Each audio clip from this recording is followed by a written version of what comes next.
আমরা বুঝবো নবীজি মুহাম্মদ রাসূলুল্লাহ সাল্লাল্লাহু আলাইহি ওয়াসাল্লাম বলেন যে আমরা অনেক সময় মানুষকে কাছে ডাকি, ছোট বাচ্চাদেরকে কাছে ডাকি, গরু বাছুরকে ডাকি, হাঁস মুরগিকে ডাকি, ডাকার পরে আমরা তাদেরকে কিছু দিই না। যেরকম আপনি ছোট্ট একটা বাচ্চা আপনার কোলে আসছে না, আপনি বললেন আমার সাথে আসো, আমার কোলে আসো, তোমাকে বিস্কুট কিনে দেবো, এই দিব, চকলেট দিব।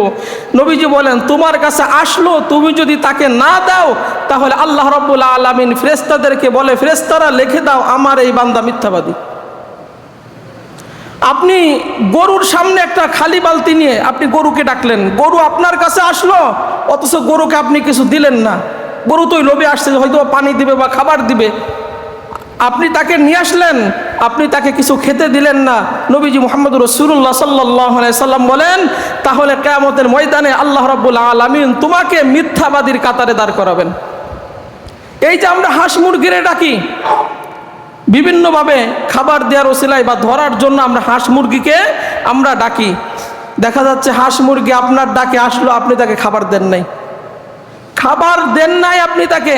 আল্লাহ রাব্বুল আলামিনের হাবিব বলেন কিয়ামতের ময়দানে আল্লাহ রাব্বুল আলামিন তোমাকে মিথ্যাবাদীদের কাতারে দাঁড় করাবেন এবং ফেরেশতারা লিখে রাখবেন এই বান্দা মিথ্যাবাদী। আমরা কিন্তু এইগুলো অহরহ করতেছি। এইগুলো আমরা নবীজি মুহাম্মদ রাসূলুল্লাহ সাল্লাল্লাহু আলাইহি সাল্লাম বলেন যে আব্দুল্লাহ ইবনে আমির থেকে হাদিসটা বর্ণিত, তিনি বলেন যে আমার ঘরে মুহাম্মদ রাসূলুল্লাহ সাল্লাল্লাহু আলাইহি সাল্লাম বসা, ইতিমধ্যে আমার মা আমাকে ডাকলেন যে বাবা আমার কাছে এসো, আমি তোমাকে কিছু দিব। নবীজি মুহাম্মদ রাসূলুল্লাহ সাল্লাল্লাহু আলাইহি সাল্লাম পাল্টা প্রশ্ন করলেন, সত্যি কি তোমার সন্তানকে কিছু দেওয়ার জন্য তুমি ডাকছো? আমরা অনেক সময় তো ডাকি আমার কাছে এই দিব সেই দিব, অনেক কিছু আমরা বলি। তিনি বললেন হ্যাঁ, আমি তাকে কিছু খেজুর দেওয়ার জন্য আমি তাকে ডাকছি। নবীজি বলেন শোনো, তুমি তোমার সন্তানকে ডাকলে কিছু দেওয়ার জন্য, তুমি যদি না দিতে তাহলে আল্লাহ রাব্বুল আলামিন তোমার নামে একটা মিথ্যার গুনাহ লিখে দিতেন এবং কিয়ামতের ময়দানে তোমাকে মিথ্যাবাদীদের কাতারে দাঁড় করিয়ে দিতেন। আমরা কিন্তু আমাদের সন্তানদের অনেক লোভ দিই, মিথ্যা আশ্বাস দিই, কিন্তু দিতে চেয়ে আমরা দিই না। খবরদার, এরকম তামাশার চলেও আমরা এইগুলো করব না। এরপর আমরা আরেকটা কাজ করি যে যা শুনি তাই বলি। সমাজে সত্য মিথ্যা যাচাই বাছাই না করে, সংবাদ একটা শুনলেই ভালো করে যাচাই বাছাই না করে আমরা প্রচার করি। অথচ নবীজি বলেন কাফা বিল মারই কাযিবান আই ইউহাদ্দিসা বিকুল্লি মা সামিআ, যে মিথ্যা হওয়ার জন্য তোমার জন্য যথেষ্ট তুমি যা শুনছো তা বলে বেড়ানো। তোমার ওইটা আগে যাচাই করতে হবে যে আসলে এটা সত্য কিনা, এটা সঠিক কিনা।